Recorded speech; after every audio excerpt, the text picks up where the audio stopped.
Two Barclays analysts, one hot topic, all sides explored. This is The Flip Side. The Flip Side is a podcast series featuring lively debate between two Barclays research analysts, taking opposing viewpoints on timely topics of importance to economies and businesses around the globe. Welcome to this episode of The Flip Side. I'm Jeff Meli, the head of research at Barclays. I'm joined today by Ryan Preclaw, who's our head of investment sciences, one of the teams focused on integrating modern data methods and alternative data into our investment research. Thanks for joining me, Ryan. Thanks for having me, Jeff. Today, we're going to talk about the latest fervor that's gripped the stock market, the wild swings in some individual securities by retail investors who are loosely coordinated on social media platforms like Reddit. The obvious stock that gets attention here is GameStop, and that has been one of the most volatile and highest profile names affected. But there are more investments that have experienced some wild swings associated with this phenomenon. AMC, BlackBerry, and it's even been tied to big moves in the price of silver and Dogecoin. Yeah, this trend has generated an enormous amount of attention. It's from investors, obviously, but also pundits, politicians, even regulators. Now, originally, the focus was on what was happening, particularly as the prices of a few stocks were rising very rapidly. But I'm actually more interested in any longer-term implications from this experience. So, Jeff, I think that from this, we will see an increasing role of retail in valuations and volatility. And that's going to affect prices, of course, but also how institutional investors have to manage their portfolios. And I think it's going to particularly affect how investors need to approach short selling. You know, Ryan, I see the retail angle here as just the most recent in a long history of fads or bubbles. They play out for a short time. It's almost as if every generation of investors needs to experience the high and the inevitable crash for themselves. I actually think the longer term implications are going to be on regulation. So how should we rethink the protections and guardrails placed around the system? So before we get into the debate, I think it's worth briefly reviewing what's happened. So GameStop is a company that mostly sells video games at brick and mortar stores. It's been under operating pressure for a long time, and that pressure accelerated during COVID. So it started 2020 with revenues that were already 30% below their all-time peak. And then the consensus is that during the last year, they fell another 17%.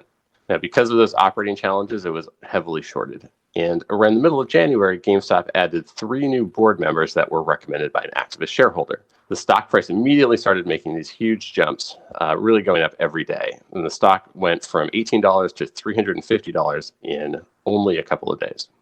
You know, the activist pressure was potentially going to drive a transition into e-commerce, which of course could be a path to reimagine what was formerly a brick and mortar business.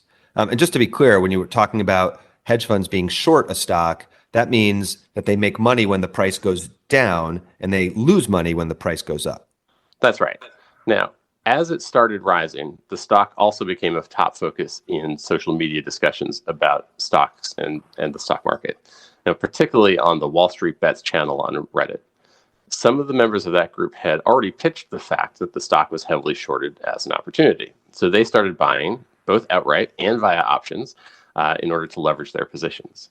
The stock started rising quickly. Then that fed on itself as it drew first more investors in, and then because it started to force some of the short sellers to cover their positions, which means they started buying too to close out those shorts. Right, but after a pretty fierce rally, it's now fallen a good chunk of the way back towards its original price. You know, Ryan, to me, this is really an old story. It's one we've seen in various forms throughout history, albeit this one has some modern twists like the role of social media. So you get some hype on a particular investment. Investors get excited about the potential to make a quick buck. You combine that with some leverage, in this case, using options. And the result is big short-term price swings. But eventually reality intrudes and the bottom falls out. So there's the classic finance example that people learn about in business school about the Dutch tulip bulbs from the 1600s. But there's lots of other examples out there too that are more recent. So look at the dot-com bubble as an example. Now, we didn't have Reddit back then. Instead, we had ragingbull.com. But that had 500,000 users and 12 million daily posts in 2000 when there were only 1/3 as many internet users as there are today.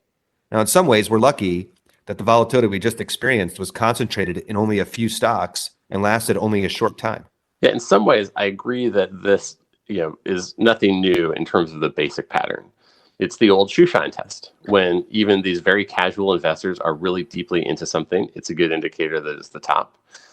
It's just that in the past, all of that enthusiasm used to travel over the phone and through personal conversations. They just weren't out there on the internet for us to count. So you think this is much ado about nothing? Well, not quite. So this particular trade might be starting to fade away, but we've actually seen the influence of Wall Street bets on Reddit well before this particular GameStop example. Now, it wasn't quite as eye-popping, but the financial media was writing about it nearly a year ago. And as a result of GameStop, we've seen a huge increase in participation on at least that particular forum. Participation has grown more than exponentially. They've added something like 4 million users just in January after starting this year with only 2 million users. So I think this could become a recurring theme. We get stocks, commodities, any other form of investment gets hit with this spotlight, and suddenly volatility spikes and fundamentals get put to the side. I suspect that a lot of the interest in this was because there's just not that much else to do in the current environment. Our spend trends analysis of UK payments using Barclays credit and debit card data shows pretty clearly that payments into brokerage accounts go up during lockdowns. But I think the interest will fade once everyone realizes that the bubble inevitably pops. So the whole world saw the rise and the fall of the stocks under question here. It became too public, wasn't in the background like it was early in 2020. And I feel like for retail investors, it'll be fool me once, shame on you, fool me twice, shame on me. Well, Jeff, I think to start with, you might be a little too optimistic about how quickly people can learn these lessons and how generally they're going to, expand something that they learn here to other experiences. And I also think you're defining the role of retail a little too narrowly. So as you know, our strategy team under Manish Deshpande has done a lot of work studying the rising influence of retail investors. Retail was big net buyers of 2020's biggest winners, and that includes the big mega cap tech stocks and e-commerce names. They're also a huge force and growing force in options. So they're now buying options in big enough size to influence the market directly. And that is also having spillover influence on regular equity prices of the underlying securities. Ryan, it's a good point that the valuation of some of the high-flying stocks, big mega cap names, may be influenced by a larger presence of retail investors. Now, of course, we don't know the counterfactual. Maybe the current prices are the quote unquote right prices. We don't really know. But I also think there's a big difference between suggesting that some stocks are a little bit overvalued because of some particular source of demand versus generating over 100% returns a day, multiple days in a row, and then having the prices collapse just as quickly. Yeah, I think both of these are going to force institutional investors to rethink their approach. And in fact, those two phenomena are linked. So when the prices of certain stocks move in response to retail flows, it could be natural for institutions to want to take the other side, especially if they think that the prices have moved a lot away from their fundamentals. Yeah, well, that was definitely behind a lot of the short positioning that we saw in GameStop. Yeah, but what social media facilitates is a form of coordination amongst those small investors. And that, I think, is what's new to this episode. It really changes the risk associated with taking the other side of that retail trade. Yeah, I guess you're referring to a short squeeze. So since retail investors are typically long stocks, the other side of the position is to be short, like we said the hedge funds were in some of these high-flying names.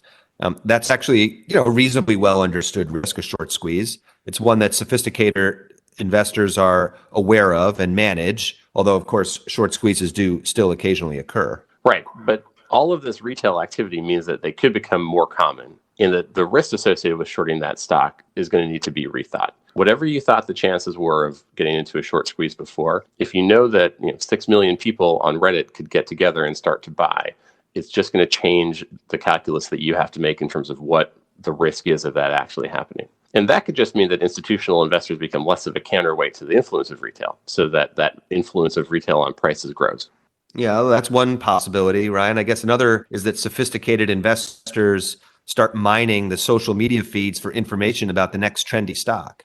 So we've already seen interest in our approach to scraping these feeds, where we use some of the modern techniques like natural language processing to see how trends are evolving.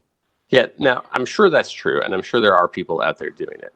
On the other hand, we've actually found it's pretty hard to get ahead of these trends, at least from what we can see so far. You do see them happening very clearly in real time.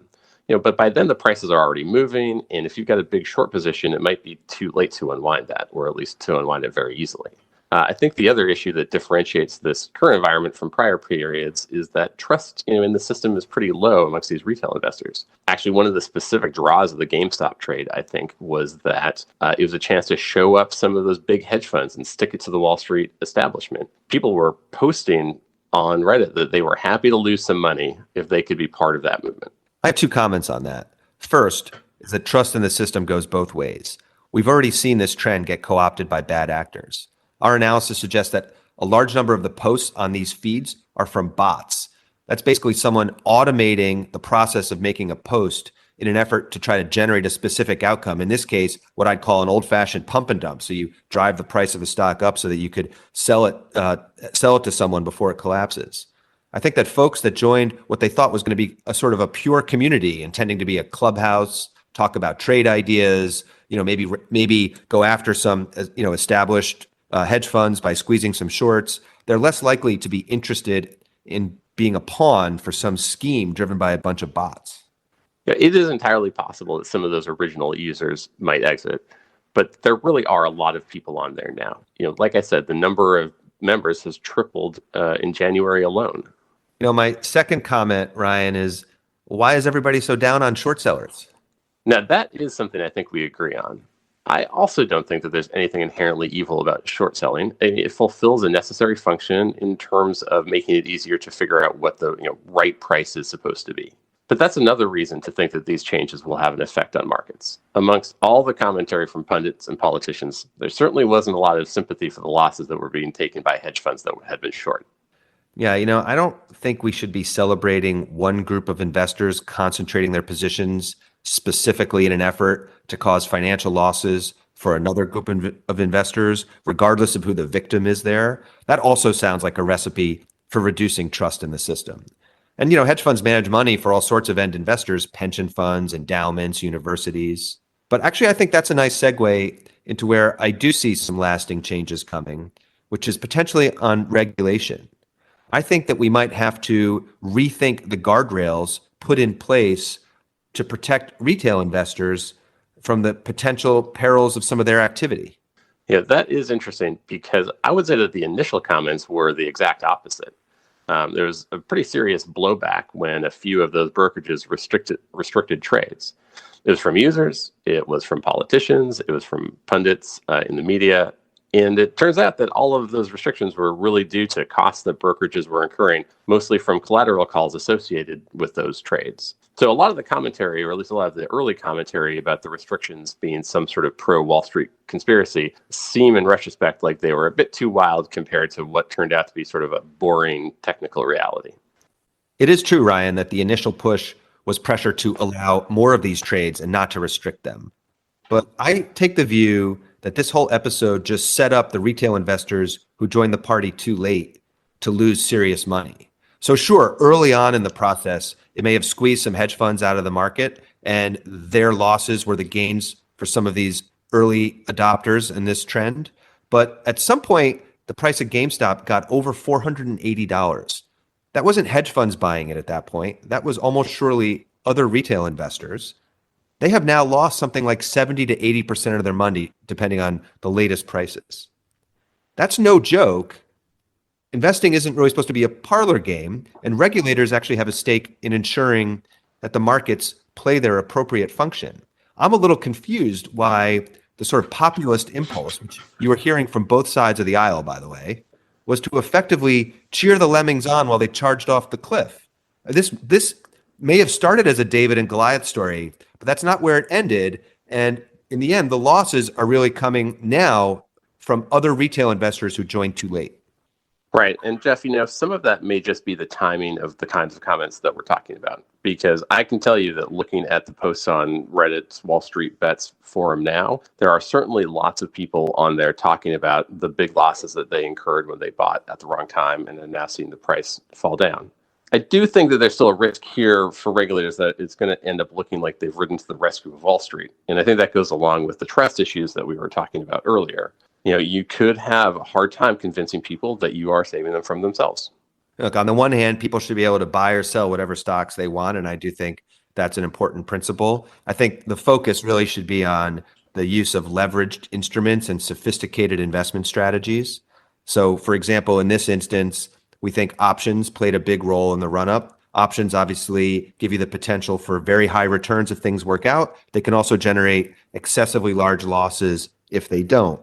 And we've seen leverage used inappropriately by unsophisticated households in the past. So, for example, during the housing crisis, we think that highly structured mortgages that had a lot of embedded leverage led to some folks losing their homes. And arguably, they didn't understand all of the structural leverage that they were taking on when they took out those mortgages in the first place. Right.